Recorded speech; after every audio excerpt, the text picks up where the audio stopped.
दोस्तों स्वागत है आपके अपने चैनल टेक सिविल में। दोस्तों आज के लिए एक और इम्पोर्टेंट वीडियो यहाँ लेकर आ गया हूँ। ये बहुत ही इम्पोर्टेंट वीडियो होने वाला है। या आप घर बनवा रहे हैं या बनवाने वाले हैं तो ये वीडियो ज़रूर देखिएगा, क्योंकि इसमें कुछ बहुत इंपॉर्टेंट टिप्स आपको मिलने वाली है। दोस्तों जैसा आपको जानते हैं कि आजकल ज़मीन की कीमत इतनी बढ़ गई है कि लोग घर बनाते हैं तो उसके साइड में, जैसे मैं यहाँ घर बना रहा हूँ तो इसके साइड में या पीछे या दूसरे साइड लोग आजकल ज़मीन नहीं छोड़ते हैं। वो क्या करते हैं, पूरा अपना पकड़ के बना लेते हैं। फिर आपका जो पड़ोसी होता है, जो पड़ोसी फिर अपना घर बनाता है तो वो क्या करता है, आपके घर में एकदम सटा देता है, यानी चिपका के बना लेता है। तो फिर दोनों घर आपस में सट जाते हैं। तो वहाँ पे बीच में गैप नहीं बचता है कि आप खिड़की वहाँ से निकाल सकें या फिर आप वहाँ से कोई पाइप निकाल सकें। तो वो बहुत बड़ी एक परेशानी हो जाती है। आपके घर में जो नेचुरल लाइट होता है सूरज का या फिर पंखा होता है, वो हवा होता है, हवा आपको नहीं मिलती है, एयर सर्कुलेशन नहीं बनता है। तो क्या होता है कि वहाँ पे बहुत परेशानी हो जाता है। आप कितना भी घर में लाइट लगा लें तो वो लाइट जो है, आप बल्ब लगा लेते हैं, अलग अलग लाइटें लगा लेते हैं, लेकिन वो लाइट और फिर सूरज की लाइट, उसमें बहुत फ़र्क होता है। और दोस्तों एक और दिक्कत सबसे बड़ी ये हो जाती है कि मान लीजिए कि टॉयलेट आप बना रहे हैं, किचन बना रहे हैं और वहाँ पे आपका वेंटिलेशन नहीं है, तो वहाँ क्या है कि बदबू आने लगती है पूरी टॉयलेट से, किचन से। पूरा घर गर्म हो जाता है क्योंकि वहाँ पे उसका गर्म हवा बाहर नहीं निकल पाता है।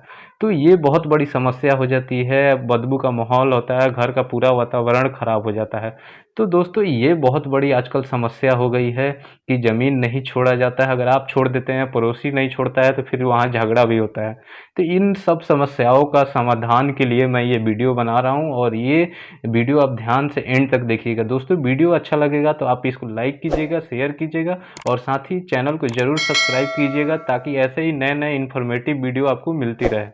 तो दोस्तों इस तरह की समस्या का समाधान ये है कि जो आप यहाँ देख रहे हैं छत पे, ये ओपन एरिया, ओटीएस इसको बोलते हैं, यानी ओपन टू स्काई, या फिर इसको हम डक्ट भी बोलते हैं।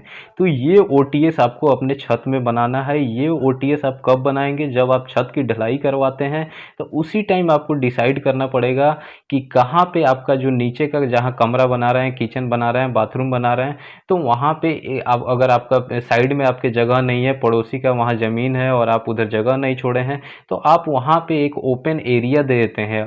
ओपन एरिया से हम क्या करते हैं कि वहाँ हमारा बेडरूम आ रहा है, तो बेडरूम का जैसे आप देख रहे हैं यहाँ खिड़की है, यहाँ किचन का यहाँ पे खिड़की आपको दिख रहा है, तो ऐसे ही हम वहाँ पे खिड़की खोल सकें। फिर इस ओटीएस यानी ओपन टू स्काई जो डक्ट है, इससे ये हमारे किचन से पाइप, प्लम्बिंग पाइप ऊपर उठता हुआ जाएगा। इलेक्ट्रिक पाइप यहाँ से हम आसानी से उठा सकते हैं। फिर उस ओटीएस में वहाँ से ऊपर से कोई काम पड़ता है तो वहाँ कोई जाके उसमें सफाई कर सके। बहुत लोग ये सोचते होंगे कि इस ओपन टू स्काई यानी डक्ट है, इसका कितना हम लोग मिनिमम साइज छोड़ सकते हैं, यानी कि इसका साइज क्या देना चाहिए। देखिए मिनिमम साइज की यहाँ पे बात करूँ तो आपको कम से कम ये 3x3 का छोड़ दीजिए। कम से कम इतना साइज आपको छोड़ना है कि एक आदमी उसमें से घुस सके। कोई दिक्कत होता है, आप वहाँ से प्लम्बिंग का पाइप निकालते हैं, इलेक्ट्रिक का पाइप निकालते हैं, तो कोई वहाँ पे मिस्त्री घुसेगा, उसको रिपेयर करेगा, फिर वहाँ से निकलेगा। तो इतना आपको जगह छोड़ना चाहिए कि वहाँ कोई घुस के साफ सफाई कर सके। अब साइज जो है वो आपके घर के डिज़ाइन के ऊपर डिपेंड करता है। मान लीजिए कि आप जैसे यहाँ देखिए, ये जो मैं ओटीएस दिखा रहा हूँ ये काफ़ी बड़ा है, 15x5 का। क्यों? अब ये है बड़ी बिल्डिंग के हिसाब से। बड़ी बिल्डिंग में बड़ा डक्ट इसलिए दिया जाता है क्योंकि उसमें बहुत काम होता है। उसमें आप जैसे यहाँ पे आप देख रहे हैं, ये बाथरूम का एग्जॉस्ट यहाँ पे लगना है, यहाँ पे ये हॉल का आपको खिड़की दिखाई दे रही है, बेडरूम का दिखाई दे रहा है, यहाँ पे बालकनी का गेट है। तो वहाँ क्या है, बहुत सारे एग्जॉस्ट फैन वहाँ लगने हैं, तो उसका वहाँ पे डक्ट उठेगा। यहाँ किचन से चिमनी जाएगा तो उसका उठेगा, यहाँ पे फायर की लाइन जाएगी, प्लम्बिंग की लाइन जाएगी।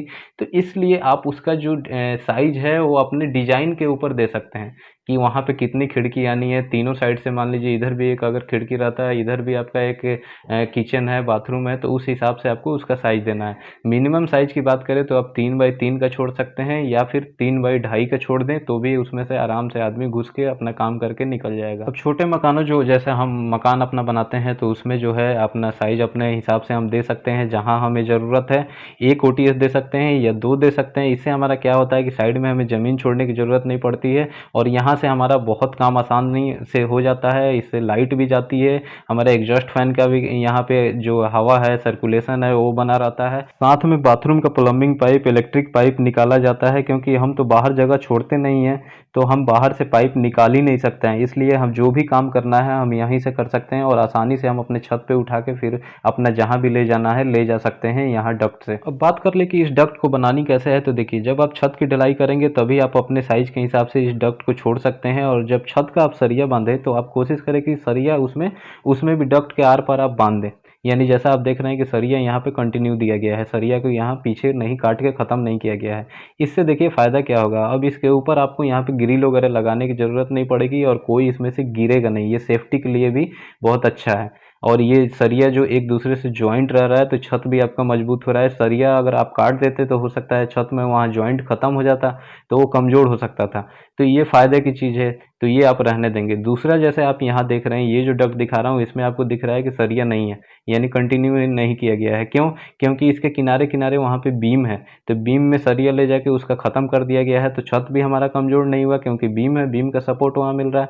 दूसरी बात कि अब इस डक्ट को आपको करना क्या है कि छोटा डक्ट बनाए या बड़ा बनाए तो छत पे आप क्या करें कि उसके साइड साइड में एक एक ईंट आपको चला देनी है, ताकि छत पे बरसात के मौसम में पानी लगती है तो आपके डक्ट के अंदर ना आए, पानी अंदर में ना गिरे। तो इसलिए आप ईंट लगा देंगे तो पानी अंदर नहीं आएगा। और उसके ऊपर आपको क्या करना है कि आप नहीं होगा तो उसको आप रेलिंग से, जैसे ये खुला हुआ है इसमें सरिया नहीं है, तो आप इसको रेलिंग ग्रिल जो भी है लोहे की आप उससे बनवा के इसको ढक सकते हैं। और आप और सेफ्टी चाहते हैं तो पीवीसी का जो जाली आती है, फाइबर सीट आती है, तो फाइबर सीट से आप उसको ढक दीजिए, तो उससे आपका लाइट भी आता रहता है और हवा भी आती रहती है। थोड़ी सी उठा के आपको बीच में उसमें गैप करके और ढक देना है, तो आपका ये डक्ट बहुत अच्छा काम करेगा।